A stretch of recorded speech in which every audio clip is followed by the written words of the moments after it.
공청회 사회를 맡은 한국에너지공단 장광식 팀장입니다. 공급인증서 가중치 개정 공청회를 위해서 귀한 시간을 내시어 접속해 주신 여러분들께 진심으로 감사의 말씀을 드립니다.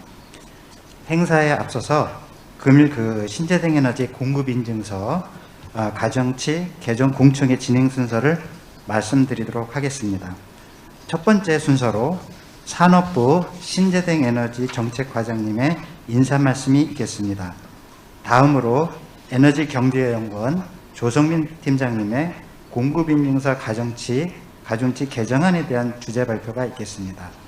이어서 공급인증서 가중치 개정안에 대한 전문가 토론 및 의견 청취 시간을 갖겠습니다.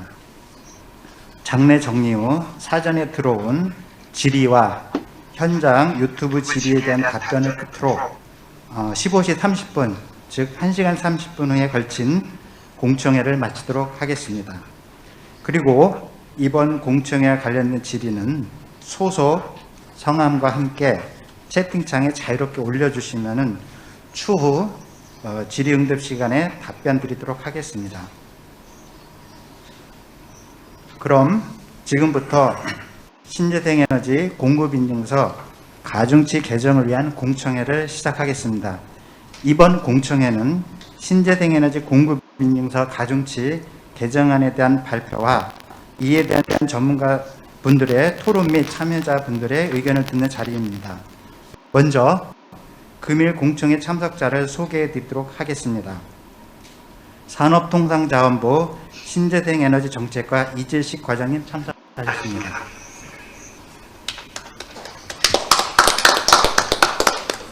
영남대학교 박진호 교수님 참석하셨습니다. 네, 반갑습니다. 한국태양광산업협회 정우식 부회장님 참석하셨습니다. 한국풍력산업협회 윤상욱 부회장님 참석하셨습니다. 가천대학교 이창호 교수님 참석하셨습니다. 녹색에너지 전략연구소 김윤성 박사님께서는 차가 막혀갖고 좀 늦으신다고 연락이 왔습니다.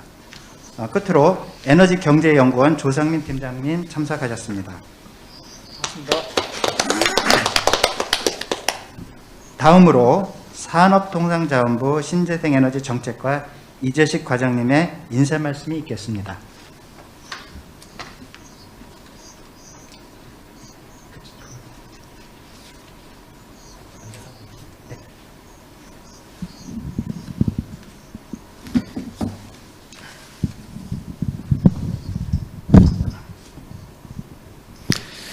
네, 안녕하십니까. 산업통상자원부 신재생에너지 정책과장입니다.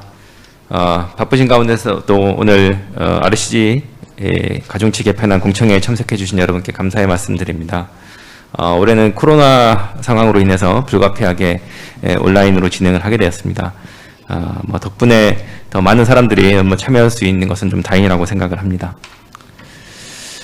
대내외적으로 탄소 중립 달성과 기후 위기 대응을 위해서 어떤 정책적 위기가 높아지고 있는 상황입니다. 신재생 에너지는 이 탄소 중립을 달성하기 위한 어떤 핵심 정책 수단입니다. 정부는 이 지난해 5차 신재생 에너지 기본 계획에서 현재 10% 수준인 신재생 에너지 발전량을 34년까지 25.8% 수준으로 늘릴 계획을 발표하였고, 이를 위해서 현재 5기가와트 규모의 신재생 발전 설비를 34년까지 한 84기가와트 규모로 확대할 계획을 세웠습니다.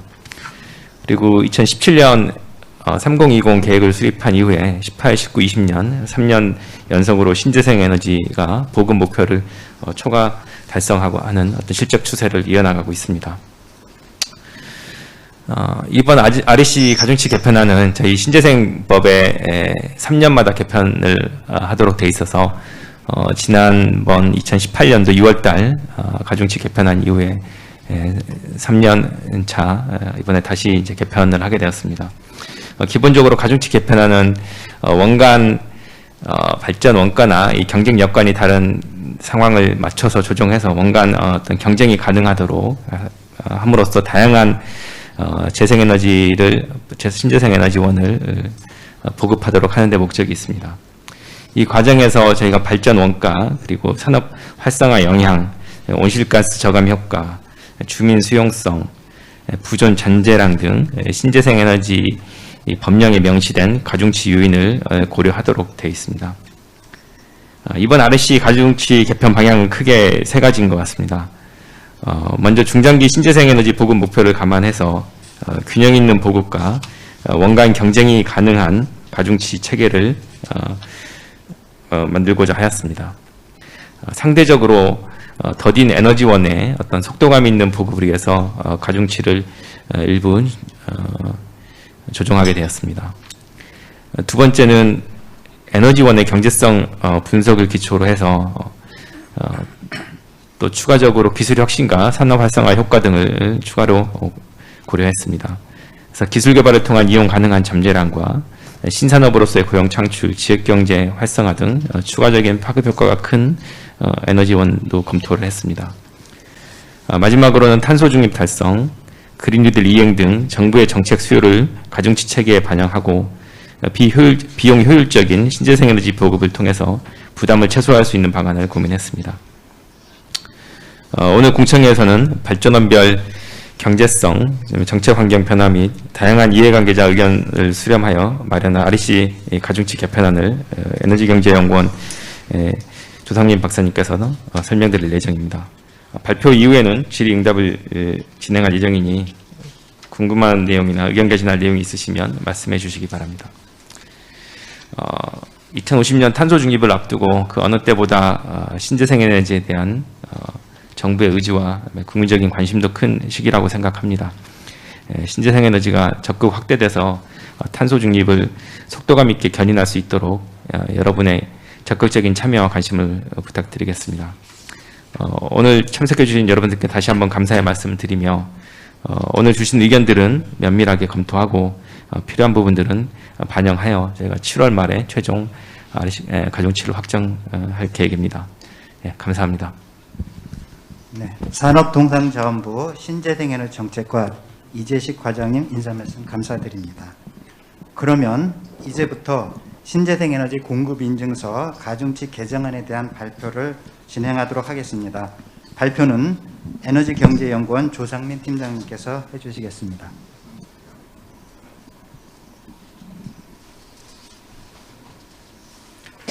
네, 반갑습니다. 방금 소개받은 에너지경제연구원 조상민입니다. 우리나라 신재생에너지 정책의 핵심은 RPS 제도이고요. 그리고 RPS 제도의 또 핵심 요소가 REC 가중치입니다. 이런 중요한 연구를 저희가 수행하게 돼서 개인적으로 굉장히 영광이고요. REC 가중치는 항상 논란의 중심에 있었기 때문에 저희 연구진도 객관적으로 그리고 합리적으로 가중치 체계를 평가하고 개정안을 내도록 노력했다는 점 말씀드리고 싶습니다. 오늘 발표 순서는 REC 개정의 추진 배경, 그리고 가중치 산정 방법론, 가중치 개편 방향, 그리고 마지막으로 주요 원별 가중치 개편 내용 순으로 진행하도록 하겠습니다. 먼저 REC 가중치 개정의 배경입니다.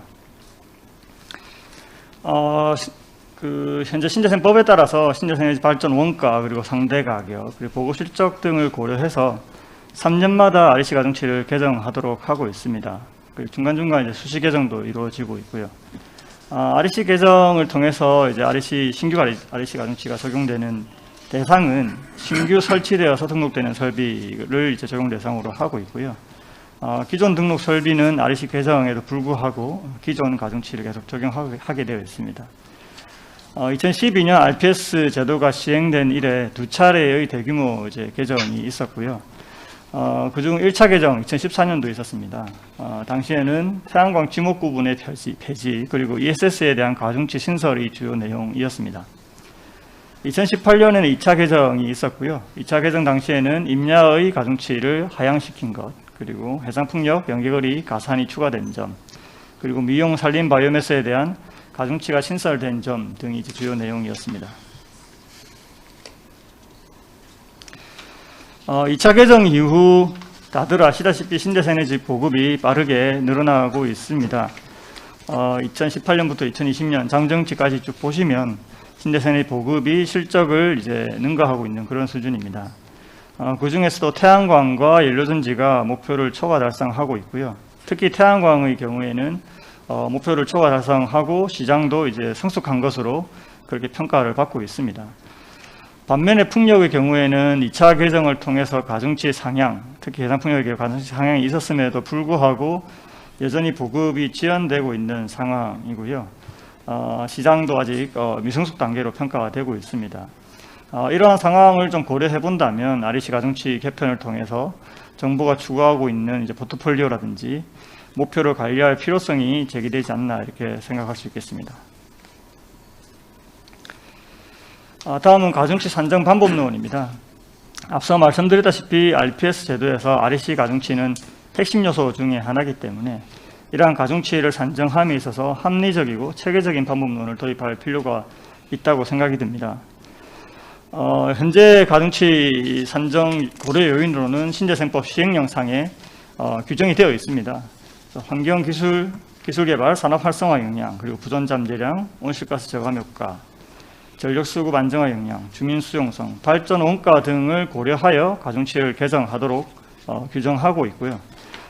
이번 개정에서는 이중 발전 원가의 경우 경제성, 그리고 발전 원가를 제외한 나머지 고려 요인은 정책성으로 크게 구분하고, 경제성의 경우에는 요구 REC, 그리고 정책성의 경우에는 AHP 방법론을 통해서 정량적으로 평가하는 방법론을 채택을 했습니다.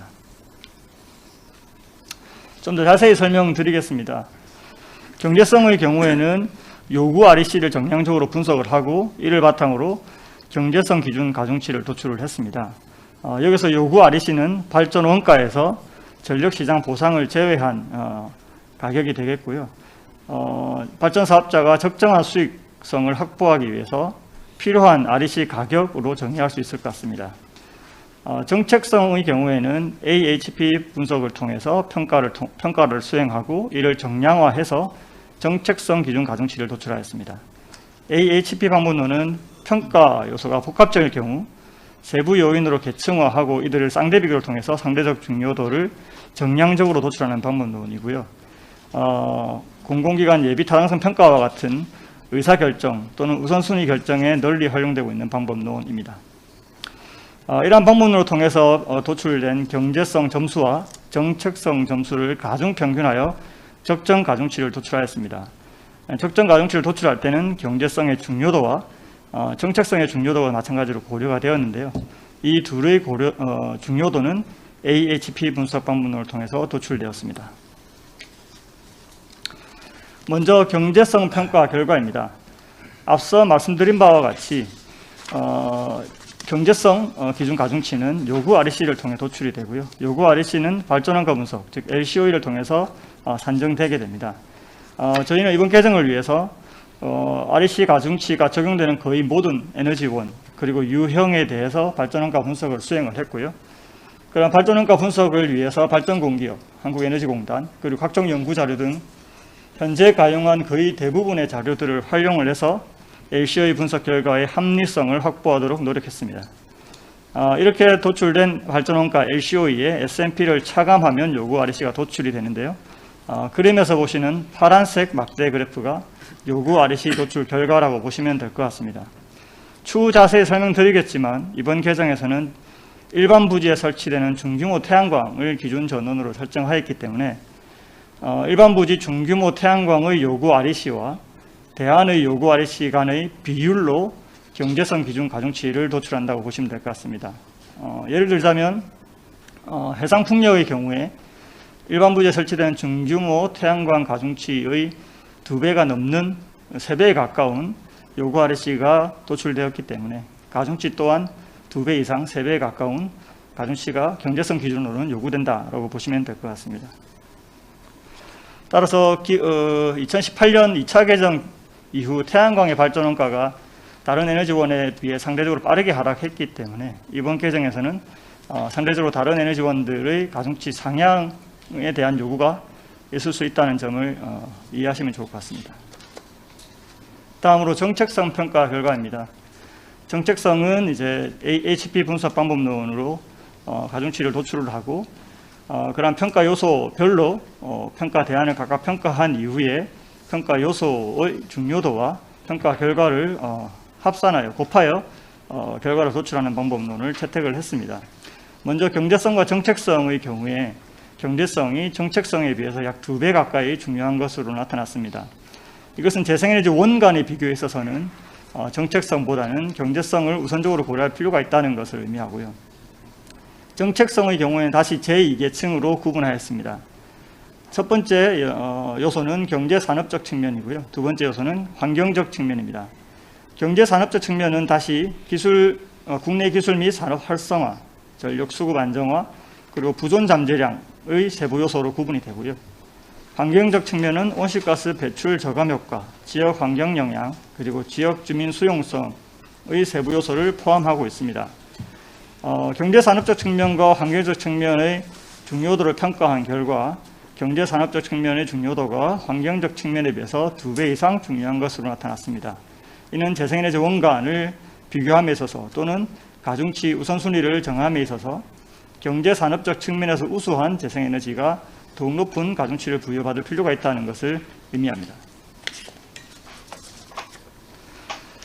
다음 가중치 개편 방안입니다.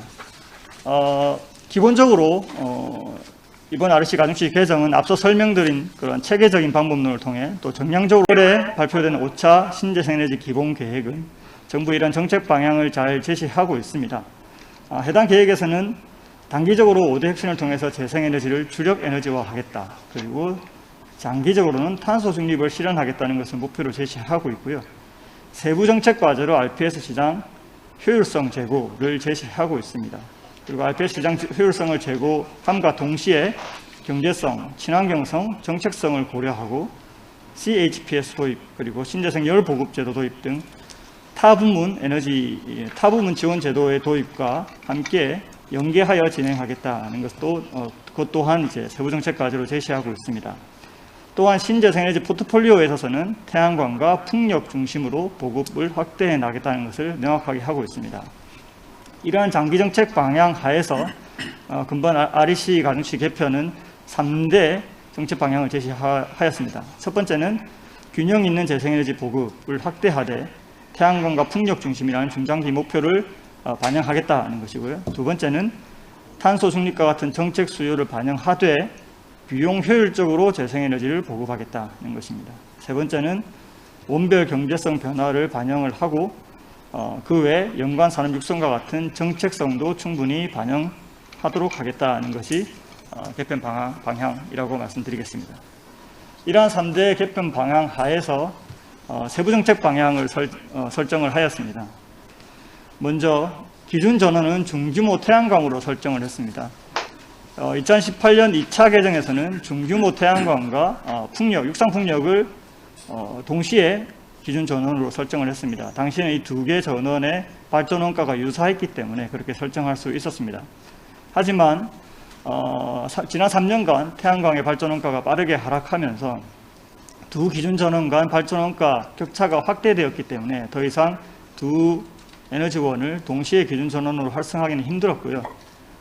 따라서 태양광의 가중치 하향을 최소화하고 그리고 사실상 재생에너지 시장을 주도하고 있는 것이 태양광이기 때문에 태양광을 기준 전원으로 설정을 했습니다. 이렇게 되면서 발전원가 하락이 상대적으로 더딘 에너지원들은 가중치가 상대적으로 상향될 여지가 발생했습니다. 해상풍력의 경우에는 과거 가중치 개정에도 불구하고 초기 시장이 전혀 형성되고 있지 않다는 점을 고려해서 이번 가중치 개정이 풍력 사업의 경제성을 확보하고 이를 기반으로 속도감 있게 보급을 확산할 수 있는 그런 전기를 마련할 필요가 있겠다는 것이 세부 정책 방향이었고요. 태양광의 경우에는 보급을 주도하고 있고 시장이 성숙했다고 판단하여서 발전원가 그리고 규모의 경제 등을 반영을 해서 비용 효율적으로 보급하되 편법 설치와 같은 부작용을 최소화해서 질서 있게 보급을 하는 것이 중요하겠다 이렇게 판단하고 있습니다. 미용 산림 바이오매스의 경우에는 아직 원목이라든지 수입 펠릿과 같은 다른 물질들의 혼합과 같은 품질 이력 관리 체계가 아직 미비하다고 판단하였습니다. 따라서 품질 및 이력 관리 체계가 정비된 이후에 추후 추가적으로 검토하는 것으로 결정을 했고요. 다만 기존에 활용되고 있는 수입산 목재 펠릿을 국내산 미용 펠릿으로 전환하기 위한 노력은 지속할 필요가 있겠다라고 판단합니다. 그리고 석탄 IGCC, 혼소, 그리고 온배수열의 경우에는 이제 탄소 중립이 선언되었고 탄소 중립 시나리오가 설정되는 과정에서 석탄에 기반한 에너지원들을 확대하는 것은 이러한 장기 비전과 부합하지 않는다고 판단하여서 가중치를 폐지하여 점진적인 축소를 유도하는 것을 세부 정책 방향으로 설정하였고요. 연료전지의 경우에는 CHPS 제도 도입을 앞두고 과도기적으로 제도를 운영함으로써 보급이 이어져 나가도록 하기 위해서 에너지 효율성이 높은 분산 전원을 활성화하되 청정 수소로의 이행을 위한 교두보를 마련할 필요가 있겠다는 것을 마지막 정책 방향으로 설정하였습니다. 앞서 정량적으로 도출한 적정 가중치에 이러한 세부적인 정책 방향들을 반영하여서 최종 가중치를 도출했다라고 보시면 될 것 같습니다. 다음은 주요 원별 가중치 개편 내용 설명드리겠습니다. 먼저 태양광입니다. 태양광의 경우 이제 기준 전원으로 설정을 했기 때문에 가중치 체계의 큰 틀의 변화는 최소화했다라고 보시면 될 것 같습니다. 일반 부지의 경우에는 소규모와 중규모는 기존과 동일한 가중치 체계를 유지를 했습니다. 다만 이제 대규모의 경우 기존 0.7에서 0.8로 가중치를 상향했는데요. 이것은 가중치 상향으로 판단하기보다는 대규모의 발전 원가가 사실 발전 원가 기준으로 본다면 대규모가 이미 0.8 정도의 가중치가 필요한 상황에서 지금 현재는 가중치에 추가로 더해서 개통연계비를 반영을 해주고 있습니다. 이 개통연계비가 가중치 기준으로는 평균 0.1, 많으면 0.2 이상의 가중치에 해당하기 때문에 이것을 가중치에 반영을 하되 더 이상 개통연계비를 추가적으로 지급하지 않는 형태, 반영하지 않는 형태로 제도를 개선했기 때문에 실질적으로는 대규모의 경우에도 가중치가 유지 또는 하향했다고 보시면 될 것 같습니다. 건축물의 경우에는 발전원가가 굉장히 빠르게 하락해서 현재 건축물의 발전원가와 일반 부지의 발전원가의 차이가 없는 것으로 나타났습니다. 따라서 경제성 기준 가중치의 경우에는 일반 부지와 건축물이 거의 동일하게 나타났는데요. 반대로 정책성의 경우에는 태양광 중에 가장 높은 정책성 기준 가중치가 도출이 되었습니다. 따라서 이것들을 복합적으로 반영을 해서 일반 부지 대비 0.2의 추가 가중치를 부여하는 것으로 결정을 했습니다. 다음 수상태양광입니다. 수상태양광은 2018년 이후 가장 발전원가가 빠르게 하락한 에너지원입니다. 발전원가 기준으로 본다면 1.3 정도의 가중치가 필요한 것으로 저희가 분석을 했고요. 정책성도 유사한 가중치로 도출이 되었습니다. 이것을 반영해서 제가 0.4의 일반 부지 대비 추가 가중치를 부여하는 것이 적정하겠다라고 판단을 했습니다. 임야의 경우에는 지난 개정 이후 지속적으로 산지에 설치된 태양광을 지향하는 정부의 정책 방향을 반영을 하고 시장에 보다 명확한 시그널을 제공하기 위해서 가중치를 추가적으로 하향해서 0.5로 저희가 제안을 드렸습니다. 다음은 풍력입니다. 풍력의 경우에는 태양광에 비해 보급이 더뎠고 발전원가 하락도 상대적으로 더뎠습니다. 따라서 현재 가중치 체계 하에서는 풍력의 REC 가격과 태양광 REC 가격이 점점 격차가 벌어지는 상황이고 이렇게 되면 풍력 사업 추진 유인이 없기 때문에 가중치를 조정할 필요가 있었습니다. 따라서 육상 풍력의 경우에는 이런 발전원가 격차를 반영을 해서 가중치를 1.2로 상향하고 해상 풍력의 경우에도 마찬가지로 2.5로 기준 가중치를 상향하는 것을 제안드렸습니다. 해상 풍력의 경우에는 여기에 더해서 기존의 연계거리 더하기 수심을 반영한 가중치 체계를 도입을 하였습니다. 이렇게 함으로써 해상 풍력 사업에 대한 사업 여건을 가중치 체계에 좀 더 명확하게 반영하는 그런 형태로 가중치 체계를 개편을 했고요. 다만 이제 수심을 반영하기 위해서 연계거리에 부여되던 추가 가중치, 복합 가중치는 다소 하향함으로써 과도한 수익성은 제한하는 방식으로 가중치 체계를 개편했습니다. 이번 개정에서는 해상풍력 중 연안해상풍력이라는 개념을 도입했다는 것이 특징인데요. 연안해상풍력은 해상풍력 설치되는 사이트 중에서 간석지, 즉 갯벌과 방조제 내측의 경우에 경제성이나 정책성 측면에서 해상 풍력보다 더 열의에 있다고 판단했기 때문에 2.0의 가중치를 저희가 제안을 드렸습니다. 다음은 연료전지입니다. 연료전지의 경우 앞서 말씀드렸다시피 기본적으로 청정수소 발전 의무화 제도, 즉 CHPS 도입을 앞두고 있기 때문에 그 제도 도입을 위한 과도기적 단계로 현재 가중치 체계를 유지한다라는 원칙을 세웠습니다. 따라서 큰 틀에 이제 가중치 개편은 지양을 하고 다만 이제 CHPS로 넘어가기 위해서 필요한 요소들만 가중치 체계에 반영을 했습니다. 첫 번째로 부생수소입니다. 부생수소의 경우 발전원가 측면에서 LNG를 사용하는 일반 연료전지보다 발전원가가 높고요. 그리고 정책성 측면에서 상대적으로 높게 나타났기 때문에 0.1의 추가 가중치를 제안을 드렸고요. 그 다음 에너지 효율 향상, 그리고 온실가스 배출 저감을 유도하기 위해서 에너지 효율이 65% 이상을 달성하는 설비에 대해서는 0.2의 추가 가중치를 부여함으로써 에너지 수입도 줄이고 온실가스 배출도 줄이는 방식으로 연료전지의 사용을 유도하는 그런 전략을 제시했습니다. 다음으로 바이오에너지입니다. 바이오에너지의 경우에는 저희가 경제성 분석 결과와 정책성 분석 결과, 그리고 정부의 정책 방향 등을 종합적으로 고려해서 현행 가중치를 유지하는 것을 제안드리고자 합니다. 가장 이슈가 되었던 미용 바이오, 산림 바이오매스의 경우에는 앞서 말씀드렸다시피 이제 품질이나 이력 관리 체계가 아직 확립되었다고 보기 힘들기 때문에 이런 상황에서 가중치 개정이 이루어지면 원목 시장이나 타 재생에너지 시장에 큰 영향을 미칠 수 있기 때문에 이런 품질 이력 관리 체계가 확립된 이후에 별도로 이제 논의를 하기로 했고요. 다만 민간 온소발전소에 포함되어 있는 수입산 펠릿을 대체하기 위한 별도의 노력은 산업부에서 추진할 것으로 기대하고 있습니다. 그리고 커피 찌꺼기와 버섯 폐배지와 같은 폐자원계 원료에 대한 별도 가중치 신설에 대한 논의도 있었습니다. 그러나 커피 찌꺼기나 버섯 폐배지는 이미 바이오 SRF 분류에 포함이 되어 있고 이들에 대한 별도의 품질 기준이나 관리 규정이 없기 때문에 바이오 SRF와 차별적인 가중치를 부여할 근거는 부족하다라고 판단을 해서 기존 가중치를 유지하는 것으로 저희가 제안드리고자 합니다. 다음은 온배수열과 석탄 IGCC입니다. 온배수열의 경우에는 이것이 신재생 정의에 부합하는지에 대한 논의가 지속이 되고 있는 상황이고요.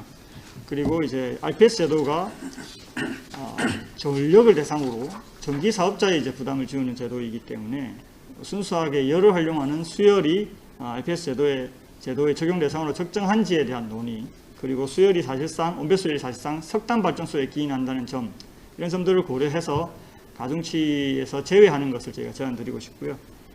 석탄 IGCC도 마찬가지로 온실가스가 다량 배출된다는 점, 그리고 석탄에 기반하고 있다는 점, 그리고 탄소 중립 선언 이후에 탄소 중립 시나리오 검토 과정에서 석탄의 비중을 축소해 나가고자 한다는 점 등을 고려해서 마찬가지로 가중치에서 제외하는 것을 제안드리고자 합니다.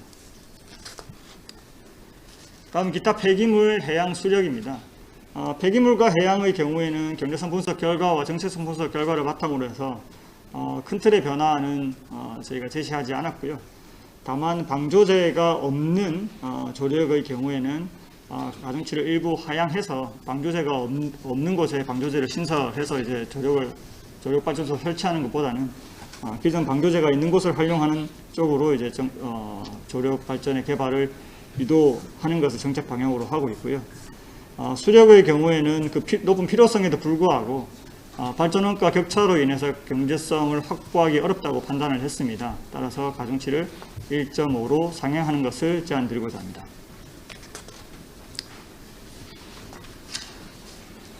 마지막으로 이번 REC 가중치 개정의 특징 중에 하나는 발전차익 지원제도 전환 설비에 대한 가중치를 신설했다는 것입니다. 발전차익 지원제도 전환 설비는 기존에 이제 발전차익 지원을 받은 설비 중에서 발전차익 지원이 종료된 이후에 변경 허가를 통해서 발전 설비 중 주기기를 교체한 설비를 의미하고요. 이러한 설비들의 경우에는 신규 설치되는 발전소와 비교했을 때 공사비가 적게 들고 개통연계비도 상대적으로 적게 든다는 그런 장점이 있습니다. 그리고 적게는 15년, 많게는 20년간 발전차익 지원제도의 수혜를 받았다는 점, 이런 점들을 고려해서 발전차익 지원제도 전환 설비의 경우 신규 설비 대비 0.2 가중치를 감하는 것을 저희가 제안드리고자 합니다. 제가 오늘 준비한 발표 자료는 여기까지입니다. 경청해 주셔서 감사합니다. 네, 에너지경제연구원 조상민 팀장님 발표 감사드립니다. 지금까지 신재생에너지 공급인증서 가중치 개정안에 대한 설명이었습니다. 이제 오늘 참석하신 전문가분들의 신재생에너지 공급인증서 가중치 개정안에 대한 토론 및 의견을 듣는 시간을 갖겠습니다. 아까 박사님 발표 시간에 중간에 녹색에너지 전략연구소 김윤성 박사님 참석해 주셨습니다. 그럼 좌장이신 영남대학교 박진호 교수님께서 토론을 진행해 주시겠습니다. 네, 수고 많으셨습니다. 이번에 그 REC 가중치 개편 방안에 대해서 여러분들이 그 우려도 많으시고 또 의견도 많이 계신 걸로 알고 있습니다. 저도 어제 오늘 의견을 굉장히 많이 주셔가지고 그거 받느라고 정신이 없었던 것 같습니다. 먼저 우리 조상민 박사님 발표해 주시는 거를 중심으로 어떻게 할까요? 제일 우측에 풍력협회에서 나오셨는데 윤상욱 부회장님부터 시작해서 좌측으로 이동하면서 의견을 말씀해 주시면 감사하겠습니다. 네, 풍력협회 부회장 윤상욱입니다. 저는 그 REC 가중치 개편이 그 재생에너지 이행 비용 여건을 개선하고 또 그 경제성을 확보하고 또 보급 의지를 확인했다는 측면에서 저는 상당히 긍정적으로 생각하고 시장에 좋은 신호라고 생각합니다. 이제 근데 풍력 사업이라는 게 민원이 또 많고 또 인허가 과정이 또 길기 때문에 그런 또 애로사항과 장애 요인이 많이 있습니다. 그래서 저희는 그 경제적 부분에 대해서 근본적인 개선은 아니지만 그래도 개선이 됐기 때문에 아주 긍정적으로 생각을 하고요. 다만 앞에 언급한 이런 수용성과 인허가 관련해서 그 산업의 그 풍력 발전 추진단의 그 거는 기대가 굉장히 큽니다. 앞으로 많은 그런 그 협조와 지원을 좀 부탁드리겠습니다. 이상입니다. 풍력은 가중치가 늘어나니까 뭐 아주 좋게 예, 저희는 발언을 해주시는 것 불만이 같습니다. 없습니다. 자, 그러면 아마 꽤 좀 하실 말씀이 많으실 것 같은데 우리 그 태양광 산업협회 정우식 부회장님 부탁드리겠습니다. 네, 한국태양광산업협회 상근부회장 정우식입니다. 이번 개편안에 대해서 사회자께서 말씀하신 대로 정말 할 얘기가 너무나 많은데요. 우선 긍정적인 부분은 이 발제자께서 마지막에 말씀하신 이 발전차액 지원제도 전환설비 가중치 설정은 상당히 시적절했다. 마침 시장에서 지금 이게 이런 사례들이 나오기 시작한 때에 적절한 부분으로 보고 또 전 세계적으로 우리 이제 재생에너지의 가능성을 극복하고 안정성, 효율성을 높이기 위해서 이 양수를 중심으로 이 에너지 저장 장치에 대한 필요성이 높아지고 있는데 이에 대비해서 수력의 가중치를 상향한 부분들도 저는 상당히 의미가 있다 이렇게 판단을 하고 있습니다. 태양광 업계와 태양광 학회의 전문가 또 시민사회 쪽의 의견을 받아서 발표함을 전제로 말씀을 드립니다. 일단 태양광 쪽의 의견을 중심으로 몇 가지 의견을 더 덧붙이도록 하겠습니다. 지금 사실 태양광 시장은 2017년부터 2020년까지 약 4.5배 정도 이렇게 급성장한 건 사실입니다. 하지만 그 이면에 성장 이면에 이 감춰지고 있는 잘 도드라지지 않고 있는 문제점들이 굉장히 많습니다. 대표적으로 우리나라에만 있는 이 태양광 이격거리 규제 이 부분들이 몇 년 전에 비해서 대부분의 일반 기초지자체로 다 확대가 되어 있는 상황이고요. 그리고 시장이 2018년 산지법 시행령 개정 이후에 이 중소규모 시장에서 대규모 시장으로 좀 전환돼서 일반 중소규모 시장이 굉장히 줄어들고 있고 2018년부터 REC 급락으로 이 중소사업자들 생태계가 굉장히 어려워지고 있는 게 사실입니다. 이런 결과 나타나고 있는 것을 저희가 주목할 필요가 있는데요. 올해 에너지공단 이 신규 인허가 건수 및 물량이 예년에 비해서 3분의 1로 2분의 1에서 약 3분의 1로 지금 줄어들고 있습니다. 그리고 제조업체에 납품하는 물량 자체도 2분의 1로 줄어들었습니다. 그래서 올해 작년에 4.126기가를 달성을 했지만 올해는 3.5기가를 달성할 수 있을지 이 정도 예측이 되고요. 이대로 가면 내년에는 태양광 이 시장이 2기가대로 축소될 가능성이 많습니다. 이러한 때에 나온 이 REC 가중치 개편안이기 때문에 업계와 전문가들은 예의주시하고 있는데요. 의견을 좀 말씀을 드리겠습니다. 첫 번째, 건물 태양광 REC 가중치를 현행 유지해 줄 것을 요청드립니다. 알다시피 지금 특히 중소사업자들의 이 일반 부지에 있어서는 대부분 퇴출되어 있습니다. 앞으로 여지가 없습니다. 남아있는 거는 여매지 태양광 등 대규모 직접화 단지 말고는 중소사업자들이 할 수 있는 공간이 없습니다. 그렇다고 영농형 태양광이 열린 것도 아닙니다. 겨우 남아있는 부분이 건축물 태양광 부분에 중소사업자들이 목을 걸고 있는데 이 건축물 태양광 REC 가중치마저 대폭 이렇게 하락을 시키면 어떻게 생존을 할 수 있을지 이 부분을 잘 봐야 된다고 생각을 합니다. 특히 아시다시피 이제 산단 태양광 같은 경우는 정부의 그린 뉴딜 5대 핵심 사업이 그린 스마트 산단입니다. 그리고 국제적으로는 아리백에 대응할 수 있는 가장 먼저 기초적으로 대응을 해야 되는 게 산단입니다. 그래서 산단 아리백화가 굉장히 중요한 시점인데 산단 태양광 보급은 정체 상태입니다. 여러 가지 허들이 있기 때문입니다. 작년에 산자부에서 1,000억을 지원하면서까지 했지만 그 물량까지도 소진을 못하고 남아 있었던 그런 상황입니다. 이런 상태에서 건축물 태양광의 REC를 급격하게 줄인다면은 어떻게 아리백 산단화, 태양광 산단 보급을 할 수 있고 민원이 유일하게 없고 분산 전원에도 적합한 이 건축물 태양광의 보급이 어떻게 될지 중소사업자들의 생태계는 어떻게 할지 너무나 좀 걱정이 들어서 태양광 업계에서는 제일 먼저 다시 한번 건축물 태양광 가중치의 현행 유지를 요청을 드립니다. 두 번째, 수상 태양광 가중치도 현행을 좀 유지해 주시길 요청드립니다. 아시다시피 수상 태양광의 원조가 우리나라입니다. 그렇지만 지난 10년간 이 수상 태양광은 여러 가지 문제 때문에 누적 설치량이 200메가 미만입니다. 작년에 4기가 중에 수상 태양광이 차지하고 있는 포션이 얼마입니까? 1% 정도밖에 안 됩니다. 그런 정도 이런 상황에서 이제야 이 사업성이 그동안 10년간 투자를 하고 해서 이제야 시장이 열리고 있는 때에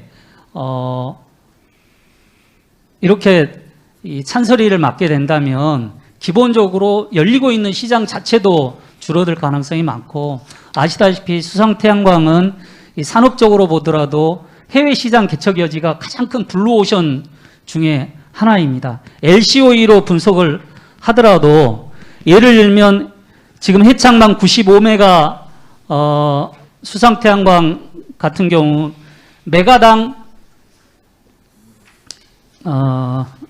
잠깐만요. 다시 메가당 정확히 약 20.36억 원입니다.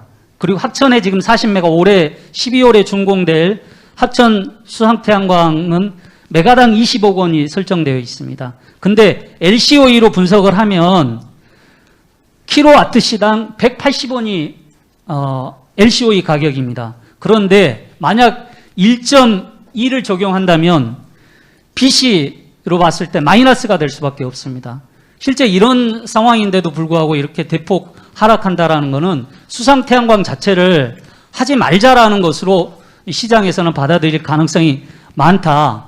여러 의견 더 덧붙일 얘기가 있지만 수상태양광 이 LCOE 분석과 여러 가지 산업 정책적 측면에서 현행을 유지해 줄 것을 요청을 드립니다. 그리고 영농형 태양광, 해상 태양광은 앞으로 굉장히 주요한 시장이 될 수 있다고 생각을 합니다. 제도 신설과 가중치 신설을 준비해 주셔야 된다고 보고요. 태양광은 아니지만 소형 풍력은 이 저풍속, 초속 2m에서 3m 이 저풍속에 상당히 유력한 어떤 에너지 효율을 가져올 수 있는 에너지원이라고 생각을 합니다. 특히 예를 들면 새만금 같은 경우 소형 풍력과 태양광의 믹스는 간헐성 극복 및 이용률 상승 측면에 있어서 상당히 의미가 있다. 그리고 중소사업자들의 이 REC 급락으로 떨어져 있는 사업성을 보완하는 측면에서도 굉장히 의미가 있다고 생각을 합니다. 쓴소리 하나 더 하겠습니다. 왜 부생 수소에까지 다시 가중치를 이렇게 줍니까? 국제 기준에 지금 국제 어느 나라에서 부생 수소에 이렇게 가중치를 더 주고 있습니까? 그런 나라 없는 걸로 알고 있습니다. 부생 수소의 가중치를 이렇게 두면 불필요하게 이 부생 수소 설비를 더 늘려서 이 부생 수소를 가중치로 활용하려고 하는 이런 투자들이 늘어날 거라고 생각합니다. 탄소 중립화에 역행되고 맞지 않는 거라고 생각을 합니다. 이런 부분들은 과감히 없애주시는 것이 좋다고 생각을 합니다. 업계 결론을 내리겠습니다. 업계에서는 이번에 풍력을 살리는 건 좋다. 근데 사실 지금 감소세로 돌아가고 있는 태양광도 지속적으로 가장 핵심 에너지 전원으로서 키워나가야 될 때임에도 불구하고 상당히 풍력에 비해 태양광을 약화시키는 결과로 이렇게 나타날 수 있다고 해서 우려를 많이 하고 있습니다. 제가 간단하게 분석을 해봤는데요. 풍력은 예를 들면 이 복합 가중치로 이렇게 계산을 한다면 연계거리 5km에 수심 예를 들면 55m를 적용을 한다면 기본적으로 3.4 정도의 가중치가 나옵니다. 원래 2.0이었습니다. 그러니까 평균 한 1.4 정도의 대폭적인 가중치 상승이 이렇게 됩니다. 풍력 부분을 나무라는 게 아닙니다. 이렇게 하면서 왜 태양광은 이미 감소세까지 돌아서 있는데 태양광은 그렇게 해서 실제 감소 추세로 돌아서고 있는 시장에 더욱더 찬서리를 뿌리는 것인지 정부에서 이 부분을 좀 엄중하게 바라보시고 수정 보완해 줄 것을 요청드립니다. 이상입니다. 예, 정보위원님. 예상대로 하실 말씀이 굉장히 많으셨던 것 같습니다. 자, 그 다음에 우리 가천대학의 이창호 교수님, 굉장히 이 분야에 오랫동안 고민 많이 하셨던 전문가신데요. 이번 그 가중치 개정안 어떻게 보셨는지 네, 말씀 부탁드리겠습니다. 태양광업계 또 풍력 희비가 좀 엇갈리는 것 같네요. 제가 이런 작업을 오랫동안 과거에 해봤는데 어찌됐든 오늘 자료를 보니까 어려운 작업을 많이 하셨고 고생하셨다는 말씀 먼저 드리고 싶고요. 뭐 전반적인 그 접근 방법이나 뭐 분석은 뭐 저는 뭐 큰 문제가 없다고 봅니다. 다만 이제 이 REC라는 게 과연 이걸 목을 매달고 항상 이걸 보면서 그걸 0.1, 0.2를 갖고 싸워야 되는 그런 지표인가 거기에 대해서는 좀 의문이 있습니다. 왜냐면은 결국 RPS 제도라는 거를 좀 이렇게 잘 가게 하기 위해서 만들어 놓은 온간의 밸런스를 맞추게 한 제도였는데 결국 우리나라 모든 전원들을 다 이렇게 고려하다 보니까 굉장히 복잡해진 것 같습니다. 오늘 뭐 발표자께서 경제성도 보고 또 정책성, 환경성도 봐서 잘 만드신 것 같은데 궁극적으로 이 제도 자체도 결국 제가 볼 때는 언젠가는 REC라는 그런 보조적인 수단이 페이드 아웃되는 그런 단계로 가야 된다고 생각을 하는데요. 뭐 아직까지는 아직 이게 굉장히 유효한 정책 수단으로 작동을 하는 것 같습니다. 이게 지금 계속 보급이 덜 되거나 어려운 것들은 REC를 계속 줘가지고 가겠다 이런 것이 이제 단계에 있는데 이런 방법을 만을 써야 되는 건지 아니면은 계속 이런 보조금을 높여주면서 그걸 보급해야 되는 뭐 정말 그 불가피한 사정이 있는 건지 또 그게 계속 그렇게 가서 수십 년간 지속 가능한 건지 이런 것들을 좀 따져봐야 되고요. 그런 의미에서 그런 전원에 대해서는 경제성 확보를 위한 어떤 벤치마킹 프라이스를 준다거나 또 그게 도달할 수 있는 어떤 그 은혜 기간을 줘가지고 그게 도달하지 못하면은 과감하게 퇴출시키는 것도 생각해봐야 된다고 생각합니다. 특히 지금 우리나라 해상 풍력, 연료전지, 바이오 전소 이런 건 굉장히 높습니다. 그렇게 높은 가격으로 계속 갈 수는 없는 겁니다. 이거는 어느 일정 기간간은 갈 수 있지만 올해는 갈 수 없다. 그런 제도가 저는 그런 취지에서 REC의 어떤 한계가 있다는 걸 말씀드리고 싶고요.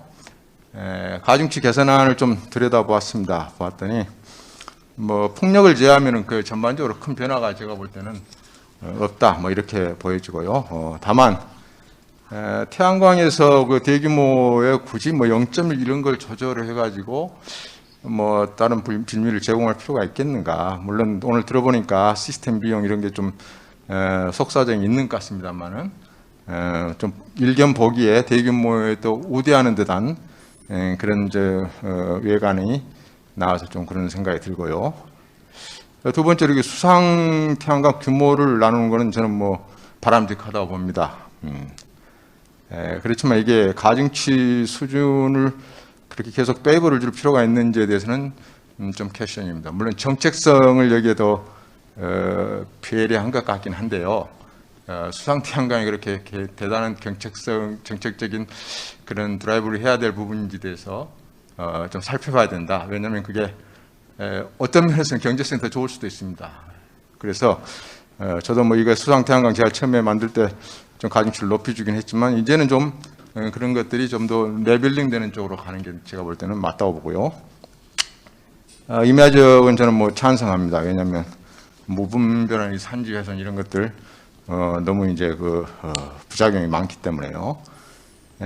풍력 촉진하는 방향 저는 뭐 지금 우리나라 재생에너지 목표에서 풍력 특히 해상 풍력이 차지하는 비중이 상당히 목표에 많이 잡혀 있는데 못 가고 있는 게 좀 안타까운 마음을 가지고 있는데요.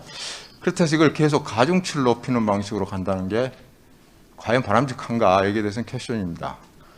그리고 이렇게 높은 가중치를 주는 나라도 제가 보기엔 없는 걸로 알고 있습니다. 그래서 이게 과거에 뭐 2.0도 줘보고 2.5도 줘보고 했는데 여전히 지금 우리의 그 가격 경쟁력이 잘 안 나오고 있는 부분이 있고 또 뭐 이런 사업의 리스크 같은 게 있기 때문에 그런 걸로 저는 알고 있습니다. 또 뭐 아까 말씀드렸다시피 그런 환경 문화적 규제 문제가 있는 걸로 알고 있는데요. 차라리 이렇게 가기보다는 차제에 그 설치하고 연계를 이렇게 분리시키거나 뭐 그렇게 하는 나라도 있습니다. 지금 설치는 설치 비용으로만 보고 연계는 뭐 거리가 뭐 얼마 되든지 그건 또 따로 취급하는 주체를 분리한다거나 또 과거에 우리가 초창기에 RPS 초창기에 태양광이 굉장히 가격이 높아가지고 별도 목표량을 준 적이 있습니다. 그래서 set aside라고 하는데요. 오프쇼어는 차제 분리를 해가지고 목표를 주고 한번 다른 트랙으로 한번 달리게 해보는 것도 이것도 하나의 방법이 아닐까. 그래서 꼭 이 REC로 모든 걸 다 해결하는 것도 제가 볼 때는 그렇게 만병통치가 아닌 것 같다 이런 생각이 들고요. 아까 토론자께서도 한 분 말씀하셨는데 연료전지 가중치를 굳이 이렇게 또 구분할 필요가 있는가 저는 여기에 대해서도 퀘션입니다. 왜냐하면 이 보면은 효율이 높으면 더 준다. 경제성이 더 좋아질 텐데 왜 더 줄까? 뭐 이렇게 그냥 단순하게 이렇게 딱 오죠. 또 부생가스는 더 준다. 부생수소는 바이 프로덕트지 않습니까? 이게 부산물인데 또 실제로 그 조달 비용도 더 싼 걸로 알고 있는데 왜 또 더 줄 거예요? 뭐 이런 여러 가지 우리가 직관적으로 느끼는 그 감각하고 생각하고 지금 REC 그 가중치가 좀 역행하는 부분들이 있어서 이렇게 나눠서 하는 게 뭐 바람직한 건지 그거에 대해서는 좀 의문입니다. 정리를 좀 하겠습니다. 저 모두에도 말씀드렸지만 계속 REC를 높은 REC를 좋아한다면은 그 에너지원은 장기적으로 지속 가능성이 없다. 결국은 REC는 어디까지나 시장이 스스로 가는 힘을 얻을 때까지 보조적인 수단으로 주는 거다. 그래서 이 일정 기간이 지나면 REC는 소멸하거나 거의 제로에 수렴하게 되어 있습니다. 그리디 페리티 뭐 이런 데 이제 들어간 나라들은 거의 없다고 봐야죠. 그래서 우리도 그런 REC의 뭐 모든 걸 다 REC로 해결하려는 것은 좀 그 접근 방법을 달리할 필요가 있다는 생각이 들고요.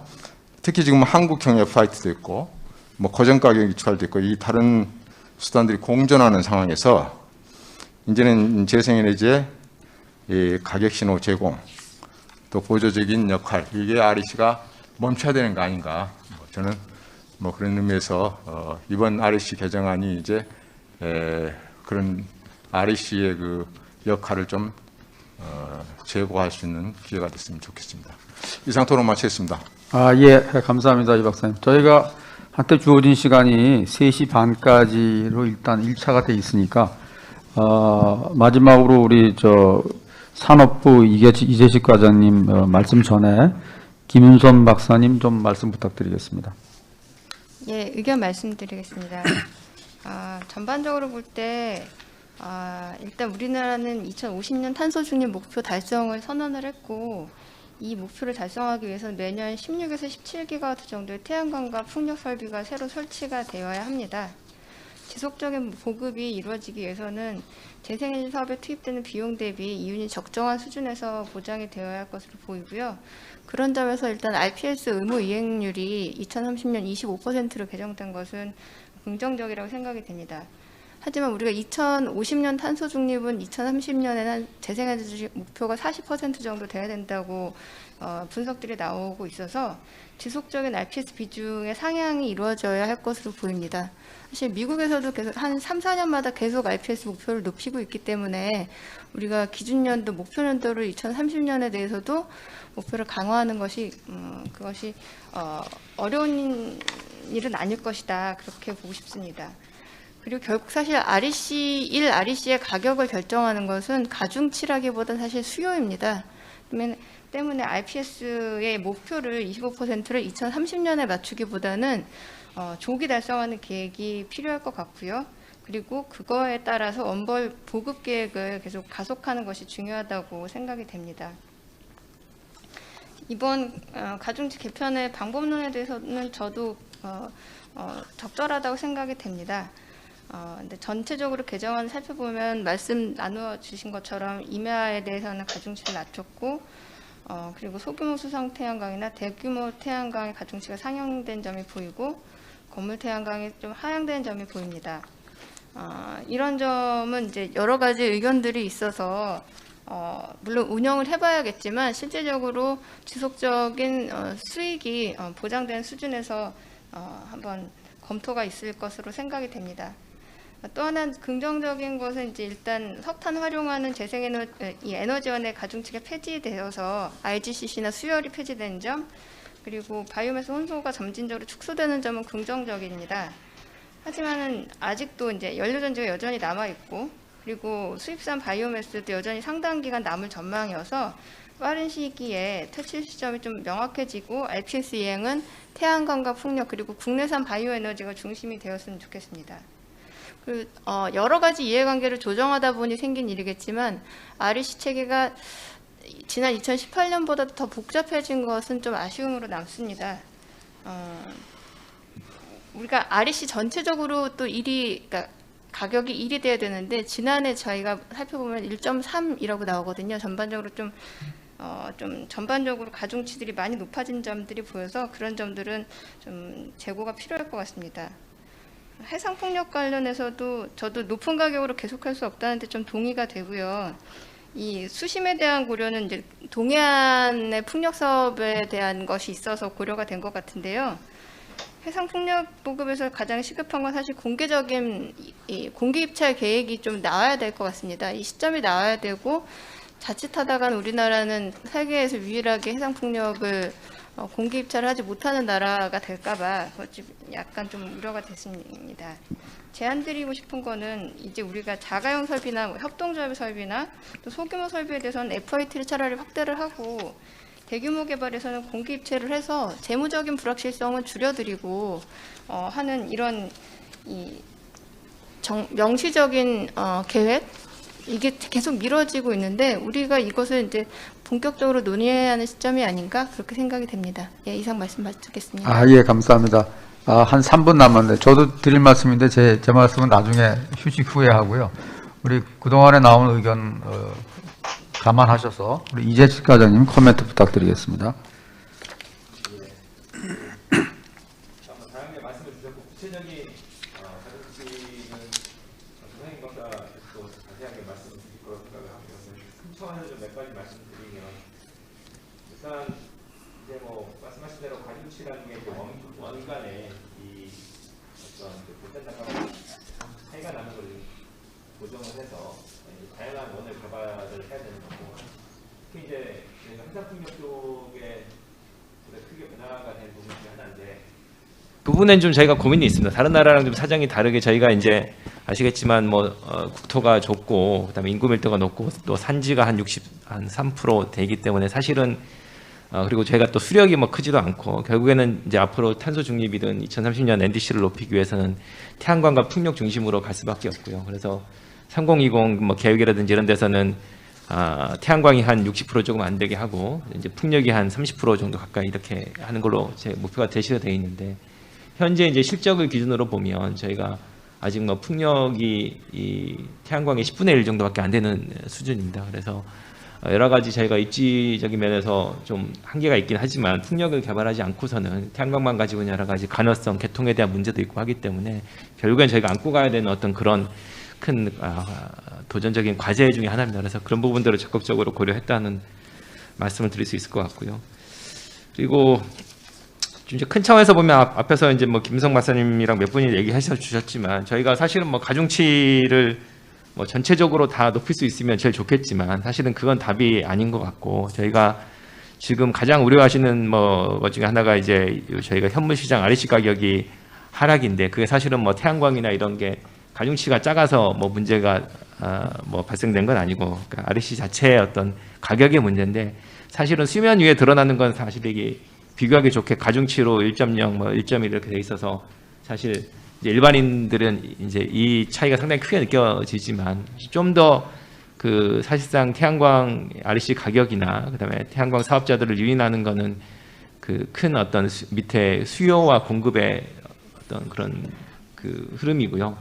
이제 그래서 RPS에서 말씀 주신 대로 RPS 의무 이행량을 상향을 하는 게 사실 뭐 가장 중요하고 이제 그렇게 되면 여러분들 초강급들을 분들이 많이 없어질 수 있을 것 같고 저희가 법이 이제 올해 상반기에 25%까지 확대됐고 했기 때문에 하반기 중에 저희가 작업을 해서 시행령 작업을 해서 RPS 의무 이행량을 확대하는 작업을 해나갈 것이고 또 하나는 아까 이제 REC가 약간 희석되는 측면이 있는데 그 부분도 좀 작업을 해서 이 의무 이행량 대비 REC를 추가적으로 확보할 수 있도록 저희가 그런 부분도 좀 어떻게 환산을 할지도 같이 보고 있습니다. 그래서 그런 부분들에서 좀 늘려나갈 수 있을 것 같고 또 RE100을 뭐 올해 이제 녹색요금제 도입하고 있고 여러 가지 다른 이제 의무 이행 수단들을 저희가 올해 다 마련이 되게 됩니다. 그러면 본격적으로 하반기부터는 좀 기업들을 중심으로 공공기관들 포함해서 RE100을 통해서 좀 REC 수요도 이끌 수 있도록 이렇게 현재 검토를 하고 있습니다. 그리고 또 가격 안정성 측면에서는 말씀하신 대로 좀 현물 시장이 상당히 예전에 비해서 많이 떨어져 있기 때문에 가급적이면 이 안정적인 20년 장기 고정계약 형태로 좀 유도하기 위해서 올해 상반기에 공단에서 이제 2기가 정도 물량을 입찰을 했고, 저희가 하반기에도 더 물량을 계속 지속적으로 확대를 해서 가급적이면 현무 시장을 좀 줄여 나가고 안정적인 입찰 시장 중심으로 저희가 이끌어 나갈 계획입니다.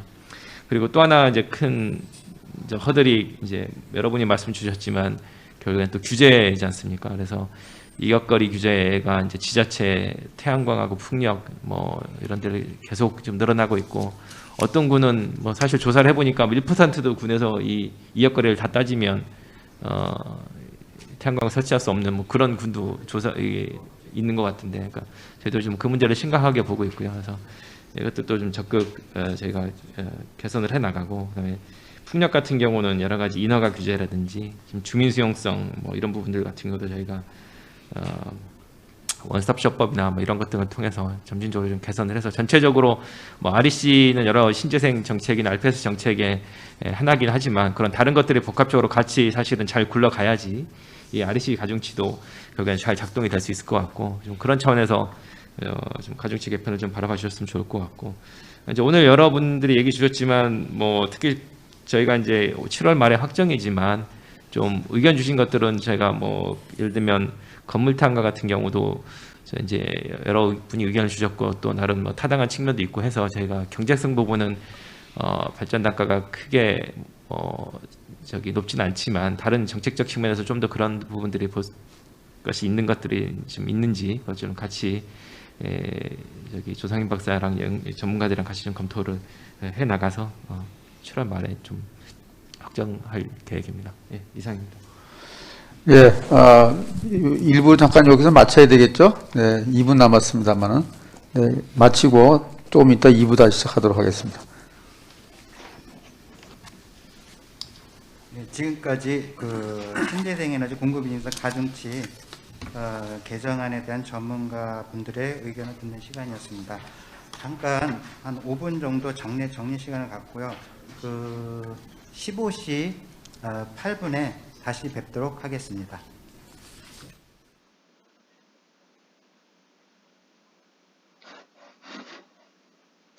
영남대학교 박준호 교수님께 감사함을 드립니다. 지금부터 질의응답 시간을 갖도록 하겠습니다. 우선 공청회 이전에 사전 접수된 질의에 대해서 답변을 드리도록 하겠습니다. 답변은 산업부 이재식 과장님과 애경련 조상민 팀장님께서 해주시겠습니다. 첫 번째 부분, 태양광 분야입니다. 그 대규모 태양광 현행 0.7 가중치인데 개편인 0.8로 상향이 되는데, 이에 대한 근거에 대해서 애경련의 박사님께서 답변해 주시겠습니다. 네, 에너지경제연구원 조상민입니다. 저희가 가중치 개편안을 내면서도 대규모 태양광을 늘리는 것이 이제 대규모를 우대하기 위한 것으로 이제 받아들일 수 있다는 부분들은 좀 인지를 했습니다. 그럼에도 불구하고 대규모 태양광의 가중치를 상향한 이유가 일단 있습니다. 그래서 그 부분 좀 간단하게 설명드리겠습니다. 일단 저희가 발전 원가 분석을 해보면 대규모 태양광과 중규모 태양광의 발전 원가가 한 90% 정도 차이가 납니다. 즉 대규모가 한 134원 정도고요, 중규모가 147원 정도가 됩니다. 그래서 이런 발전 원가를 기준으로 적정 가중치를 채택을 해보면 대규모가 이제 0.8 정도를 부여하는 게 적정하다라고 나타났습니다. 따라서 기존의 0.7보다 0.8, 그러니까 0.1 정도 더 추가적으로 필요하다는 것을 의미하고, 그럼에도 불구하고 0.7로 유지하는 것은 이제 대규모의 적정 수익을 보장하지 못한다는 것을 의미합니다. 여기에 더해서 지금 현재 대규모 태양광의 경우에 제가 앞서도 말씀드렸지만 0.7 가중치에 연계거리는 따로 보상을 하고 있습니다. 연계거리가 메가와트당 보통 평균 한 1억 정도 들고, 많이 드는 경우는 2억, 3억 정도 들게 되는데, 이것을 가중치로 환산을 하게 되면 0.1에서 0.2까지 이제 추가적으로 이제 필요하다는 것을 의미하게 됩니다. 따라서 연계거리까지 반영을 해서 적정 가중치를 고려한다면 사실상 0.9 또는 그 이상의 가중치를 부여해야 대규모 태양광의 적정 가중치가 된다고 판단을 하고 있습니다. 그럼에도 불구하고 대규모 태양광의 가격 하락을 유도하기 위한 기존의 정책 방향, 그리고 중소규모 사업자에 대한 영향을 최소화하겠다는 그런 이제 정책적 고려를 바탕으로 해서 0.8 가중치를 부여하되 기존의 개통 연계 비용까지 반영을 해서 입찰을 시행하는 것으로 그렇게 제시를 했습니다. 또한 이제 과거에는 소규모 태양광의 정책성이 상대적으로 높게 평가되었던 데 반해서 최근에는 대규모 태양광에 대한 정책성이 오히려 높게 평가되는 부분들도 있었습니다.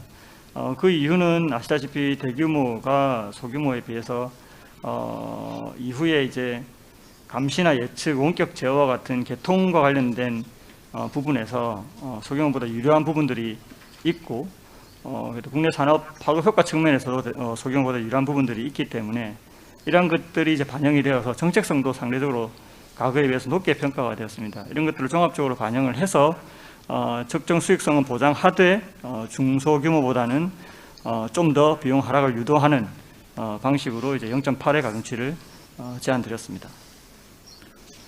네. 다음으로는 그 건축물 등 기존 시설 활용 가중치를 하향하는 이유로 있는 질의가 왔는데요. 이 부분도 애경연의 박사님께서 답변해 주시겠습니다. 네.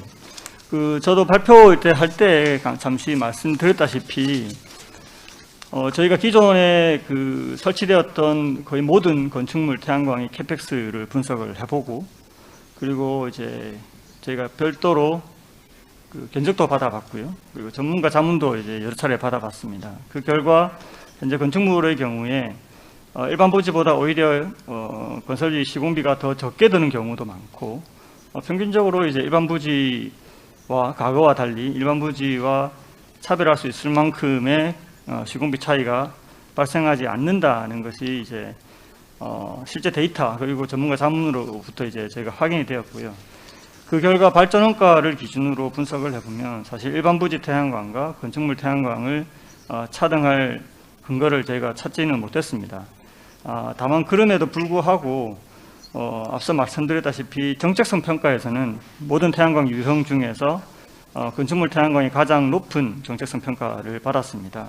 그걸 기준으로 해서 저희가 적정 가중치를 제안을 했고요.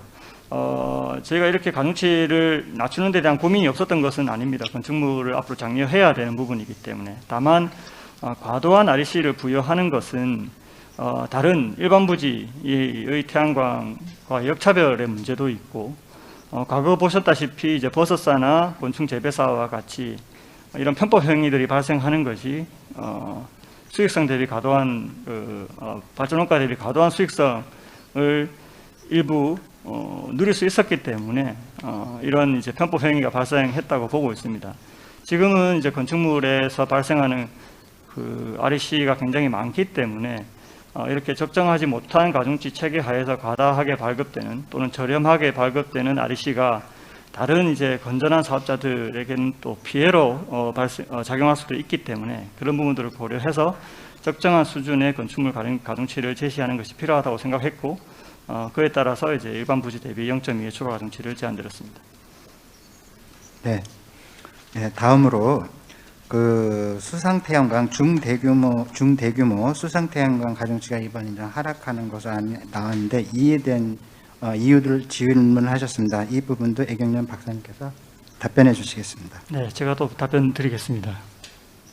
마찬가지로 수상도 저희가 현재 설치되어 있는 약 10개 또는 검토되고 있는 대규모 포함해서 한 10개 정도의 실제 프로젝트의 비용 자료를 다 저희가 분석을 했습니다. 그 결과를 바탕으로 해서 아까 이제 정우식 부회장님께서 말씀하셨지만 편차가 크긴 합니다만은 평균적으로 캐펙스는 18억에서 20억 정도가 소요되는 것으로 저희는 파악을 했습니다. 다만 수상태양광의 경우 이제 캐펙스가 높기는 하지만 일반 부지에 비해서 발전량은 5에서 10% 더 나옵니다. 실제 해외 연구 사례들도 보면 한 2, 3년 전만 해도 수상태양광의 발전원가가 한 5에서 10% 정도, 5% 정도, 많으면 10% 정도 높다고 일반 부지에 비해서 평가를 하고 있지만 최근에는 일반 부지 태양광과 수상태양광의 발전원가 차이가 거의 없는 것으로 평가하고 있습니다. 실제 입찰 실적들을 봐도 말레이시아나 일본 같은 우리나라와 인근에 있는 국가들도 일반 부지와 거의 유사하거나 오히려 낮은 수준의 발전 입찰 가격을 보여주고 있습니다. 그럼에도 불구하고 저희는 이제 아직 초기 단계이기 때문에 높은 캐펙스 비용을 반영을 해서 일반 부지 대비 약 15% 정도 높은 LCOE를 부여를 하고 있습니다. 글로벌 트렌드와 비교하면 굉장히 높게 수상 태양광의 LCOE를 평가를 했다라고 보여지고요. 이런 LCOE를 기반으로 해서 가중치를 제안을 드렸던 겁니다. 다만 과거에는 규모의 경제를 반영하지 않고 다들 똑같은 이제 가중치 1.5를 부여를 했는데요. 그때 당시만 해도 뭐 20메가짜리, 100메가짜리 수상 태양광이 들어올 거라고 생각을 못했었습니다. 근데 지금은 다들 아시다시피 수십 메가급 수상 태양광들이 들어오고 있는 상황이거든요. 이런 수상 태양광의 경우 수십 메가급임인데도 불구하고 기본 가중치 1.5에 주민 참여연과 지자체 참여연까지 하면 1.8의 가중치를 가져가게 됩니다. 이런 1.8의 가중치를 가져가는 대형 수상 태양광에서 이제 발급되는 REC의 양이 중소규모 태양광에도 영향을 미칠 수 있고 시장 전체에 굉장히 큰 영향을 미칠 수 있기 때문에 적정한 가중치를 부여하는 것이 굉장히 중요하다고 생각을 하고 있고요. 그에 따라서 저희는 발전원가 분석 등을 기반으로 해서 0.4의 추가 가중치를 부여하는 방안을 제안드렸습니다. 네. 다음은 그 임야, 즉 그 산지 태양광 가중치가 0.7에서 이번에 0.5로 하향이 추가로 되었는데 이 왜 그렇게 된 건지에 대해서 질의가 왔습니다. 산업부의 과장님께서 답변 부탁드리겠습니다. 예, 그 산지 태양광 같은 경우는 사실 2018년도 6월달에 개정을 하면서 저기 0.7로 일단 뭐 하향을 크게 했습니다. 사실 그래서 이제 그때 다만 그때 이제 경과 규정을 뒀기 때문에 그 전에 기존 가중치 1.0을 받는 어떤 사업들이 아직까지 많이 이제 등록이 되고 있는데 실제 이제 0.7로 가중치를 낮춰서 뭐 산지 태양광 이 사업 신청 건수는 많이 줄긴 했습니다. 다만 여전히 좀 산지 태양광이 그래도 꾸준히 좀 들어오고 있고 그리고 제가 이제 초기에는 보급 확대 측면에서 이제 산지 태양광을 했습니다만 사실 지나고 보니까 작년 같은 경우도 이 풍수의 여름철 집중호우 때 여러 가지 산지의 토사가 유출이 돼서 인근의 농지까지 피해를 입는 경우도 있었고 사실 뭐 그런 좀 또 경관상의 어떤 국민 수용성 차원에서 산지 태양광이 바람직하지 않다라는 여러 그런 의견들이 있어서 저희가 이거는 지속적으로 좀 가급적 축소해 나가고 여러 일단 다양한 다른 건물이라든지 유휴부지라든지 가능한 자원을 먼저 개발을 하는 것이 좀 더 정책적으로 바람직하다는 차원에서 저희가 산지 태양광을 좀 지속적으로 줄여나가는 정책을 설정을 했고 그 차원에서 이번에 가중치도 추가로 0.7에서 0.5로 하향하게 되었습니다. 네, 다음입니다. 그 영농형 태양광 가중치 신설에 대한 산업부 입장이 어떻게 되는지 질의가 왔습니다. 이것도 산업부 과장님께서 답변해 주시겠습니다. 예, 영농형 태양광 같은 경우도 저희가 그 탄소 중립 2050년 입지 잠재량 산정 같은 경우에도 적극적으로 반영을 하고 있고 좋은 모델이라고 생각을 하고 있습니다. 다만 그래서 지금 현재 이게 관련 법도 유성건 의원님께서 대표 발의를 해서 올해 발의가 되었고요. 다만 저희가 이제 가중치라는 거는 저희가 일단 기본적으로 이제 발전 원가를 분석을 해서 이게 실제 얼마나 코스트가 들어가는지를 보고 그에 맞는 적정 가중치를 부여를 하고 장려를 하는 거기 때문에 현재 영농형 태양광의 개념이나 이런 것들이 아직 정립되지 않은 상태입니다. 그래서 이 법이 좀 통과가 되고 영농형 태양광에 대한 어떤 구체적인 기준이나 이런 것들이 좀 설정이 되면 저희가 또 이런 약간의 인센티브를 주는 것들은 뭐 기존의 뭐 곤충사라든지 뭐 버섯 재배사지라든지 그렇지 좀 보면 약간 좀 루프홀 같은 것들이 있을 수가 있기 때문에 초기에 이런 좀 부작용을 최소화하면서 실질적인 농사와 저희가 당초 정책 취지대로 이 태양광을 같이 하는 어떤 그런 부분들에만 장려를 하기 위해서 좀 개념 설정 같은 것들도 좀 해야 될 것 같고 또 추가로 농민들이 이런 소작농하고 임차인과의 관계에서 좀 영농형 태양광 설치를 하면서 배제되는 뭐 그런 케이스도 좀 있을 수가 있기 때문에 여러 그런 부작용이나 단점들을 다 면밀히 좀 검토를 하고 그것들에 대한 제도 설계를 좀 마친 다음에 아까 말씀드렸듯이 제가 3년이 꼭 아니더라도 저희가 이거는 필요하면은 법이 통과가 되고 개념이 좀 정립이 되고 저희가 뭐 나름대로 부작용이나 이런 것들을 막을 수 있을 것 같으면 다음번 3년 전에라도 이건 반영을 할 수 있을 것 같고요. 저희가 BIPB도 마찬가지입니다. 건물 일체형 태양광 같은 경우도 저희가 적극 지금 장려를 정책적으로 하는 입장인데 이게 아직 상용화된 어떤 설비들이 아직 시장에 나와 있지가 않기 때문에 좀 이것들을 이제 상용화된 설비들이 좀 쌓이고 이게 이제 객관적인 데이터로서 발전 원가에 대한 좀 검증이 되면 이것들도 가급적이면 빨리 이 가중치 체계 내 개편을 해서 정책적으로 장려를 하는 게 바람직하다고 생각을 합니다. 네. 다음으로는 바이오 부분에 대한 질의입니다. 미용 살림 바이오 가중치를 상향하는 거에 대한 질의를 했습니다. 이 부분에 대해서 산업부 과장께서 답변해 주시겠습니다. 예, 이 부분도 하면서 여러 가지 좀 그 다양한 의견들이 있었고요. 다양한 의견들을 많이 같이 청취를 했습니다. 기본적으로 저희가 이제 현재는 지금 이 수입 펠릿에 대한 바이오 혼소하고 연계가 되는데 수입 펠릿에 대한 바이오 혼소를 저희가 이제 전소에 대해서만 0.5를 2018년도 개정을 할 때 0.5를 주고 혼소는 0으로 만들어서 현재로서는 이 수입 펠릿의 사용 유인이 없는데 기존에 저희가 이제 가중치라는 것이 이번에 개편이 되는 것도 결국에는 신규 설비부터 적용이 되는 거기 때문에 이게 소급 적용이 원칙적으로 저희가 뭐 좀 어렵기 때문에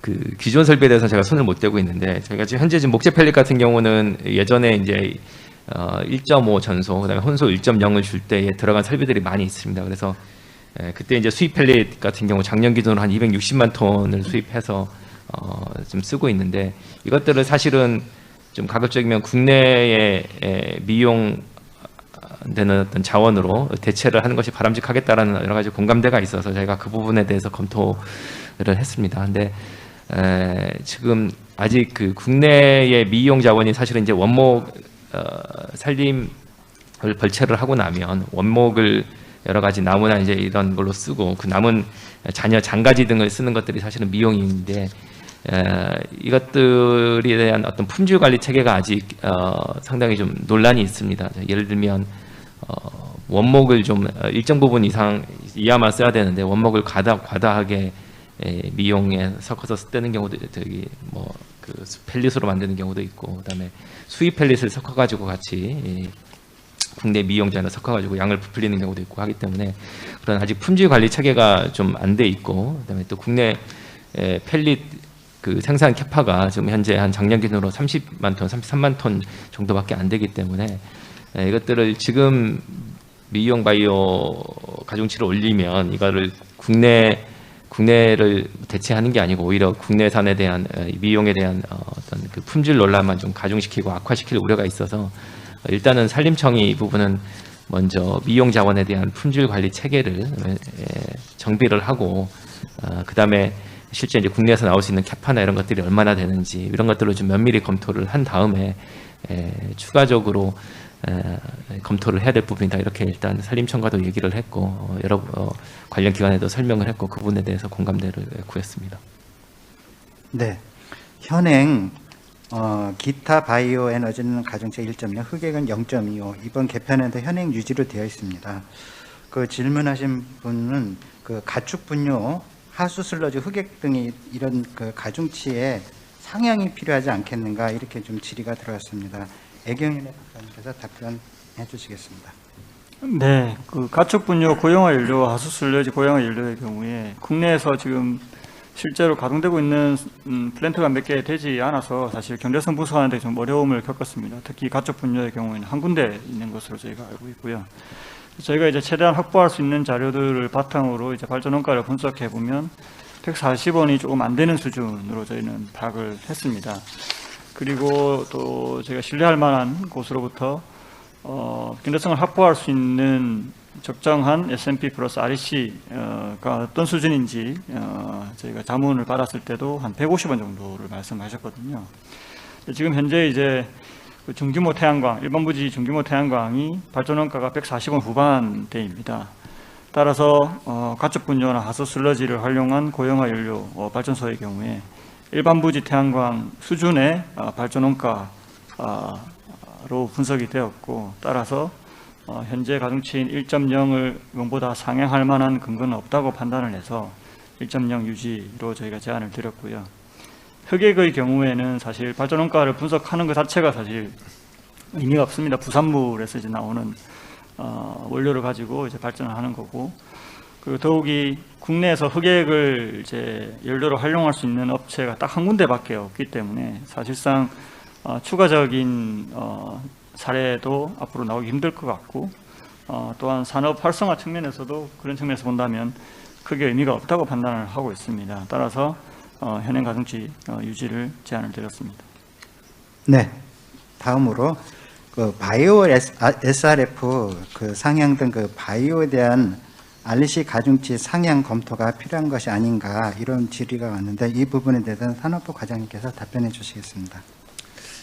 예, 이 부분도 저기 2018년도 때 이제 바이오 SRF 전소에 대해서만 0.25를 주고 혼소는 이제 안 주는 걸로 개편이 됐고, 이번에도 특별히 뭐 개편할 그런 요인이 없어서 이거는 그냥 현행 유지대로 했습니다. 그래서 기본적으로 그 바이오 SRF가 이제 폐목재를 가지고 SRF로 만들어 펠릿 형태로 만들어서 발전소에 혼소나 혼소 형태로 주로 떼는데, 일단 뭐 폐목재이기 때문에 저희가 목재 펠릿이나 미용에 비해서 이거는 여러 가지 그 폐목재에 들어가는 니스나 화학 물품이 좀 섞여 있기 때문에 환경성 측면에서도 이 부분은 조금 좋지가 않고, 또 주민 수용성 측면에서도 이런 연소형 바이오 자원이 높지가 않기 때문에 저희가 뭐 일반 태양광이나 이런 것들에 비해서 이것들 그 수준으로 줘야 그 수준만큼 주기는 문제가 있고, 그보다 낮춰서 주는 게 바람직하다는 생각이고요.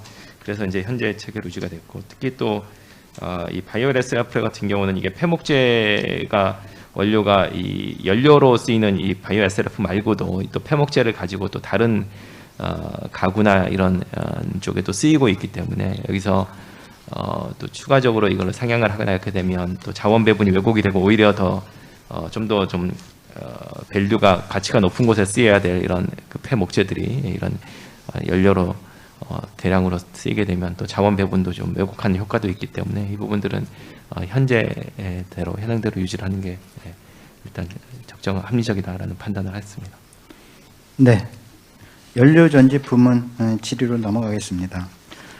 연료전지 가중치 세분화 필요성 및 그 열 효율을 반영해야 하는지에 대한 질의에 대해서 애경련의 박사님께서 답변해 주시겠습니다. 네, 사실 연료전지가 저희가 좀 고민을 많이 했던 부분 중에 하나입니다. 아시다시피 이제 연료전지의 경우에 CHPS 도입을 이제 곧 앞두고 있는 상황이라서 가중치 개정 필요성부터 이제 저희가 논의를 했었고요.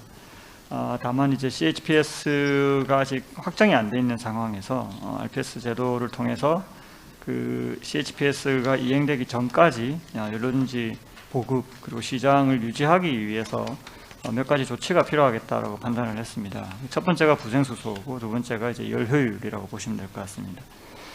우선 부생수소 같은 경우에 그 연료비가 낮다고 이제 생각을 많이 하시는데 연료전지 전용 요금제가 도입이 되면서 LNG 가격이 좀 많이 떨어졌고요. 그 때문에 지금 현재는 LNG보다 부생수소가 킬로그램당 가격이 한 10% 정도 더 비쌉니다. 반면에 이제 캐펙스는 이제 리포머가 제외되기 때문에 부생수소를 활용하는 연료전지가 좀 더 저렴하고요. 이런 것들을 종합적으로 분석을 해보면 발전 원가가 부생수소가 상대적으로 좀 더 높게 나타났습니다. 그리고 발전 원가도 고려를 했고요. 여기에 더해서 이제 부생수소가 가지고 있는 장점, 그러니까 이산화탄소 배출량이 적다든지 이런 것들 정책성을 반영을 해서 0.1의 가중치를 추가 부여하는 것으로 저희가 제안을 드렸고요. 종합 효율 같은 경우에는 저희가 이제 분산 에너지 추진 전략도 최근에 이제 발표한 것으로 알고 있습니다. 앞으로 이제 분산 에너지가 좀 확대될 것 같은데, 연료전지가 분산 에너지원으로서의 장점은 열과 전기를 동시에 생산한다는 것이고요. 열과 전기를 동시에 활용하는 것이 에너지 효율 측면에서 그리고 온실가스 감축 측면에서 굉장히 유리하다고 판단을 했습니다.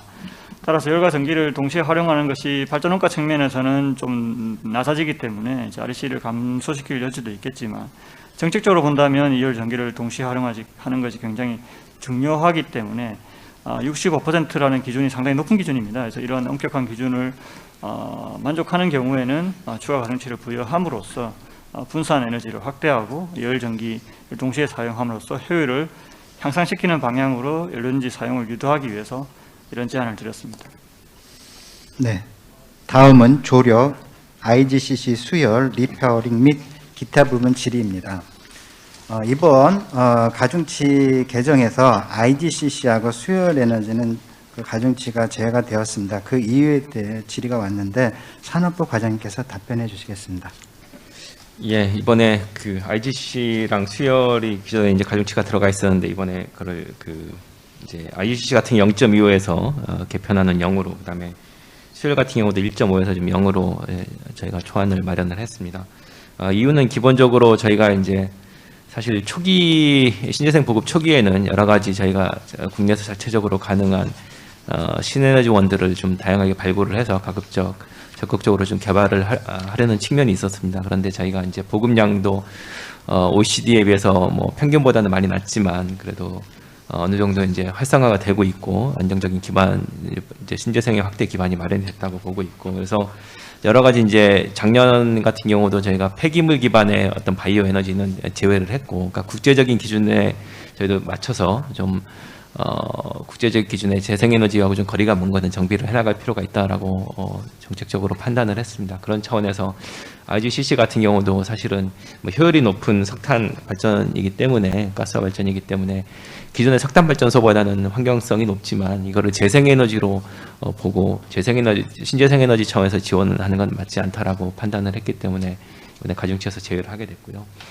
그다음에 수열 에너지 같은 경우도 사실은 이것은 이제 석탄 화력에서 나오는 폐열을 가지고 활용하는 거기 때문에 이거는 저희가 이제 다양한 산업단지에서 나오는 폐열 같은 경우도 이제 국내 열에너지를 그 폐열을 활성화하고 활용한다는 차원에서, 재활용한다는 차원에서 여러 가지 이것들을 활용하는 정책 수단들은 앞으로 좀 마련이 돼야겠습니다만, 이게 RPS 체계에서 재생에너지 체계에서 보는 이걸 지원을 하는 게 맞느냐라는 것은 여러 전문가들이 그에 대해서 문제를 제기를 했습니다. 이거는 화력 에너지에서 부수적으로 나오는 거기 때문에 엄밀한 의미에서의 재생에너지가 사실은 아니고, 그다음에 또 이 RPS 제도라는 것이 당연히 이 전력에 대한 발전원에 대한 의무비를 적용을 하고 거기에 대한 가중치를 주는 건데, 사실은 수열 같은 경우는 이 전력에 대한 에너지가 아니기 때문에 그 부분을 뭐 환산을 해서 적용을 현재 하도록 되는데, 그 부분은 뭐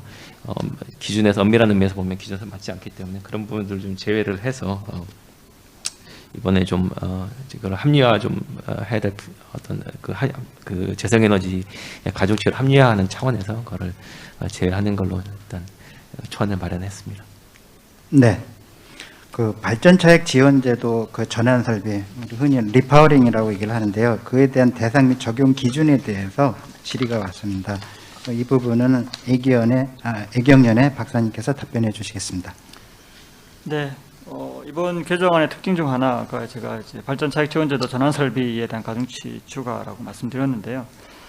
발전차익 지원제도 전환 설비는 이제 발전차익 지원을 받고 이제 그 발전차익 지원이 종료된 발전기를 주기기로 교체해서 사용하는 경우에 이제 부여하게 되고요. 저희가 가중치를 낮춘 이유는 앞서 말씀드렸다시피 그 발전차익 지원 제도를 받은 기존의 설비를 활용할 경우에, 그러니까 전환을 할 경우에 설치비나 개통연계 비용이 사실 많이 저감되는 부분이 있습니다. 기존의 이제 부지를 활용하고 기존 또 개통연계 설비를 활용할 수 있기 때문에 그런 비용 감소, 그리고 기존의 혜택을 받았다는 점, 그리고 대부분의 이제 발전차익 지원 대상 발전소의 경우에 굉장히 좋은 위치에 자리 잡고 있는 경우가 많습니다. 그래서 다른 지역보다 이용률이 높거나 발전량이 많은 경우가 많기 때문에 이런 것들을 고려해서 제가 발전원가 분석을 해보니까 한 8%, 5에서 8% 정도 발전원가가 더 낮게 평가가 되었습니다. 그래서 이걸 반영해서 가중치를 낮추는 것으로 제안을 드렸고요. 적용 기준에 대해서는 이제 좀 더 자세히 설명을 공고나 이런 것들을 통해서 말씀을 드리겠지만, 일단 주기기를 교체를 해야 되고요. 주기기라고 하면 태양광의 경우에는 태양 전지와 전력 변환 장치, 풍력은 풍차와 이제 전력 변환 장치, 수력은 수차와 전력 변환 장치, 연료전지는 연료전지와 전력 변환 장치, 그리고 바이오는 보일러 및 연소 장치를 의미하고요. 이것을 교체를 한 경우에만 발전 차액 지원 제도 전환 설비로 인정을 하게 됩니다. 네. 다음 질문은 재생에너지 연계형 ESS 설비 가중치 적용 필요성에 대해서 질의가 왔습니다. 이 부분에 대해서는 산업부 과장님께서 답변해 주시겠습니다. 예, 재생에너지 연계 ESS는 현재도 작년 말로 가중치가 폐지가 돼서 현재 0이고 저희가 이번에 뭐 별도로 그걸 추가로 다시 부과를 하거나 뭐 그럴 필요성은 없었기 때문에 따로 검토를 하진 않았습니다. 재생에너지 연계 ESS는 당초 도입이 이제 14년도 될 때부터 사실은 이제 5.0, 뭐 4.5 높은 가중치를 부여를 했고 그때부터 이 한시적으로 도입한다고 예고가 돼 있었습니다. 예를 들면 2017년도 그것도 12월 달에 원래 1차적으로 일모를 하는 걸로 돼 있었는데 여러 가지 이제 사정상 이거를 세 차례 연기한 끝에 좀 진통이 있었습니다만 작년에 말에 이제 완전히 이게 폐지가 됐고 이렇게 어렵게 이제 폐지한 거를 제가 다시 뭐 특별히 부활을 한다거나 그러는 좀 맞지 않고요. 정책의 안정성이나 신뢰성 차원에서 이 부분은 뭐 기존대로 이렇게 일몰이 되는 게 맞다고 보고 뭐 그 당시 이제 일몰 할 때 여러 가지 뭐 그 사유가 있었던 걸로 알고 있습니다. 예를 들면 우리나라가 실제 신재생의 보급의 용량은 그렇게 크지 않은데 ESS는 이제 아주 과도한 이 가중치를 줬기 때문에 뭐 미국이나 뭐 중국, 독일 이런 데보다도 훨씬 많은 그 ESS 설비가 설치가 됐고 그다음에 또 이게 사실은 개통에 이렇게 크게 개통의 기여도와 상관없이 일정 시간 예를 들면 뭐 2시부터 뭐 이렇게 낮에도 이 충전을 하면은 다 충전하고 저녁에 방전을 하면 다 좋기 때문에 낮에 피크 시간대 사실은 다 이 충전하는 경우도 많았었고, 그러니까 개통 기여도와 상관없이 과다하게 REC가 지급된 측면이 있어서 이거를 산업 측면에서 일시적으로 한시적으로만 그때 도입한 걸로 알고 있고, 이게 다만 이제 그때 들어간 REC 설비들이 아니 ESS 설비들이 많기 때문에 작년 기준으로도 한 2천억 이상 사실은 이 ESS의 REC 비용이 나가고 있고 이게 앞으로 한 20년 동안 계속 확대돼서 나갈 예정이기 때문에 저희가 뭐 그거 외로 추가로 이거를 ESS에 지급하는 거는 또 재생에너지에 대한 엄밀한 의미에서는 또 재생에너지가 아니기 때문에 그 부분은 맞지 않다고 보고, 다만 개통상에서 또 ESS가 앞으로 신재생이 많이 늘어나면서 필요한 부분들이 있습니다. 그래서 그런 부분들은 이번에 이제 분산에너지 활성화 로드맵도 나오는데 앞으로 이제 전력 시장 차원에서 이 개통 기여도를 봐서 개통 기여도 한 만큼 시장에서 이렇게 보상을 하는 체계로 시장 체계 내에서 아마 그거는 앞으로 지원이 되는 걸로 산업부에서는 준비를 하는 걸로 알고 있습니다. 네. 지금 시간이 15시 44분, 우리 공청회 마치는 시간 3시 30분은 홀쭉 오버를 했는데요. 이미 뭐 사전 질의도 더 답변 드릴 것 더 많이 있습니다. 그리고 또 여러분들께서도 지금 유튜브 채팅창에 질의하신 것들이 있는데 지금 시간 관계상 여러분들께 다 답변을 못 드리는 점 양해하여 주시기를 부탁드리겠습니다. 그래서 이제 공청회 시간 관계상 질의응답 시간은 여기까지 갖도록 하겠습니다. 그래서 이후 공급인증서 가중치 개정과 관련해서 추가적인 질문은 저희 한국에너지공단 신재생에너지센터 홈페이지 공지사항에 등록된 의견 제출 양식을 활용하셔갖고 자막에 나와 있는 이메일 주소로 보내주시면 추후 저희가 답변을 드리도록 하겠습니다. 이로써 신재생에너지 공급인증서 가중치 개정 공청회를 마치도록 하겠습니다. 공급인증서 가중치 개정에 대해서 많은 관심과 성원에 감사를 드립니다. 다시 한번 접속해 주신 여러분들께 깊이 감사합니다. 감사합니다. 감사합니다.